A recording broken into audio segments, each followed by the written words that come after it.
আসসালামু আলাইকুম। এটিএন বাংলার সংবাদে সবাইকে স্বাগত জানাচ্ছি। আমি মারিয়া চৌধুরী। আসন্ন ত্রয়োদশ জাতীয় সংসদ নির্বাচনে মনোনয়নপত্র বাছাইয়ে রিটার্নিং কর্মকর্তার সিদ্ধান্তের বিরুদ্ধে আপিলের পঞ্চম দিনের কার্যক্রম শুরু হয়েছে।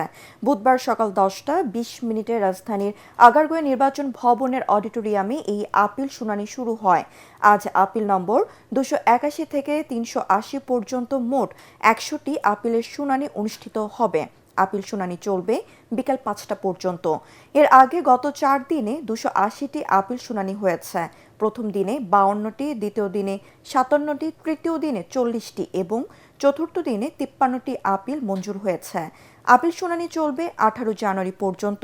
প্রার্থিতা প্রত্যাহারের শেষ তারিখ 20 জানুয়ারি। রিটার্নিং কর্মকর্তা চূড়ান্ত প্রার্থী তালিকা প্রকাশ করে প্রতীক বরাদ্দ দেবেন 21 জানুয়ারি। আর নির্বাচনী প্রচারণা শুরু হবে 22 জানুয়ারি। 2026 ফুটবল বিশ্বকাপ শুরু হওয়ার 148 দিন আগে একদিনের ঝটিকা সফরে আজ ঢাকায় পৌঁছেছে বিশ্বকাপ ফুটবলের সোনালী ট্রফি। ফিফা বিশ্বকাপ ট্রফি ট্যুর বাই কোকাকোলার অংশ হিসেবে সকালে ঢাকায় আসে বিশ্বকাপ ট্রফি। কিংবদন্তি ফুটবলার আলেসান্দ্রো দের পিয়েরোর হাত ধরে 3 জানুয়ারি বিশ্বভ্রমণ শুরু করে 2026 বিশ্বকাপ ট্রফি। তারই অংশ হিসেবে একদিনের জন্য ঢাকায় আসছে ট্রফিটি। এই সফরে ফিফার প্রতিনিধি হয়ে এসেছেন ব্রাজিলের 2002 বিশ্বকাপ জয়ী দলের defensive midfielder Gilberto D Silva. সংক্ষিপ্ত সফরে ট্রফি বহনকারী চার্টার বিমান পাকিস্তান ও ভারত হয়ে হযরত শাহজালাল আন্তর্জাতিক বিমানবন্দরে অবতরণ করে।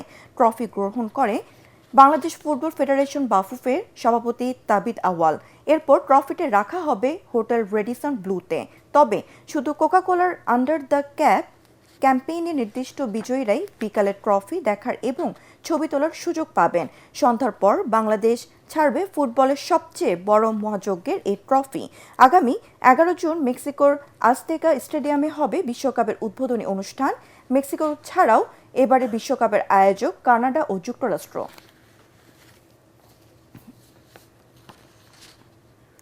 এবার আন্তর্জাতিক। থাইল্যান্ডে চলন্ত ট্রেনের ওপর ক্রেন পড়ে 22 জনের মৃত্যু হয়েছে। এ সময় আহত হয় আরও অন্তত 79 জন। নাখুন রাজচাসিমা প্রদেশের স্থানীয় পুলিশের বরাত দিয়ে সংবাদ মাধ্যম আল জাজিরা জানায়, ট্রেনটি থাইল্যান্ডের উভন রাজচাথানির উদ্দেশ্যে যাচ্ছিল। এ সময় নির্মাণাধীন একটি উচ্চগতির রেল প্রকল্পের ব্যবহৃত ক্রেন হঠাৎ চলন্ত ট্রেনের উপর আছড়ে পড়ে। এতে ট্রেনটি লাইনচ্যুত হয়ে আগুন ধরে যায়। দুর্ঘটনার পরপরই ঘটনাস্থলে উদ্ধার তৎপরতা শুরু হয়।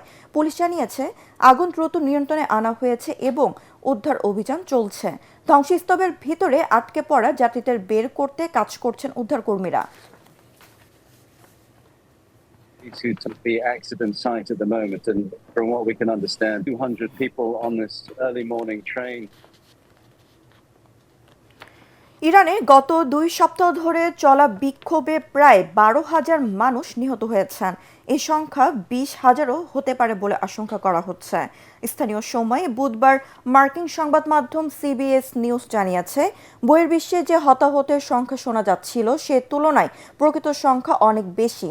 সিবিএস নিউজ বলেছে, টেলিফোন লাইনের সংযোগ ধীরে ধীরে সচল হওয়ায় এখন যোগাযোগ করা সম্ভব হচ্ছে।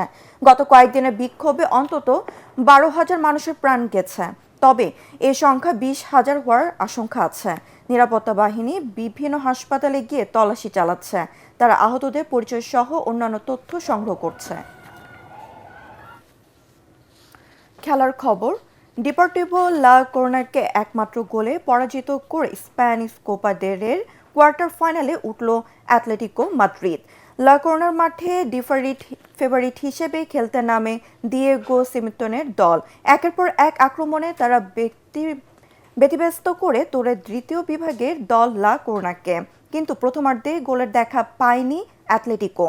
অবশেষে খেলার 61 মিনিটে বক্সের বাইরে থেকে নেওয়া ফ্রি কিকে গোল করে অ্যাটলেটিকো মাদ্রিদকে জয় পাইয়ে দেন ফ্রেঞ্চ স্ট্রাইকার অ্যান্টোনিও গ্রিজম্যান।